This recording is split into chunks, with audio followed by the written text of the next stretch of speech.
بسم الله الرحمن الرحيم والفجر وليال عشر والشفع والوتر والليل إذا يسر هل في ذلك قسم لذي حجر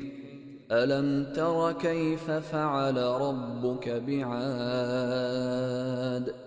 إرم ذات العماد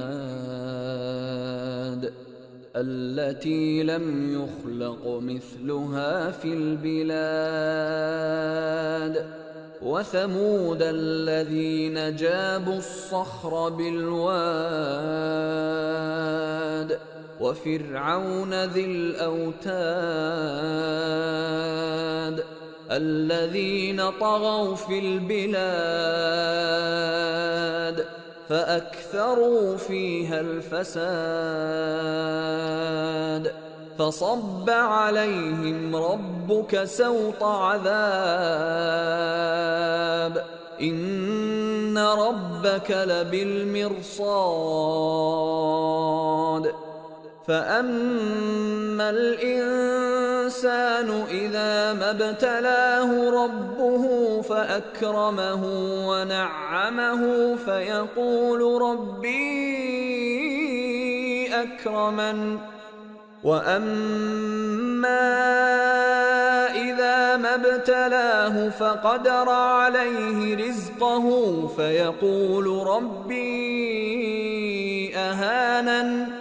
كلا بل لا تكرمون اليتيم ولا تحاضون على طعام المسكين وتأكلون التراث أكلا لما وتحبون المال حبا جما كلا إذا دكت الأرض دكا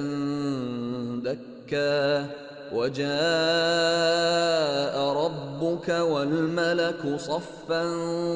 صفا وجيء يومئذ بجهنم يومئذ يتذكر الإنسان وأنى له الذكرى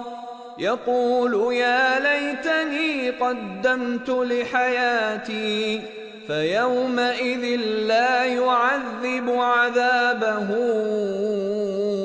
أحد ولا يوثق وثاقه أحد يا أيتها النفس المطمئنة ارجعي إلى ربك راضية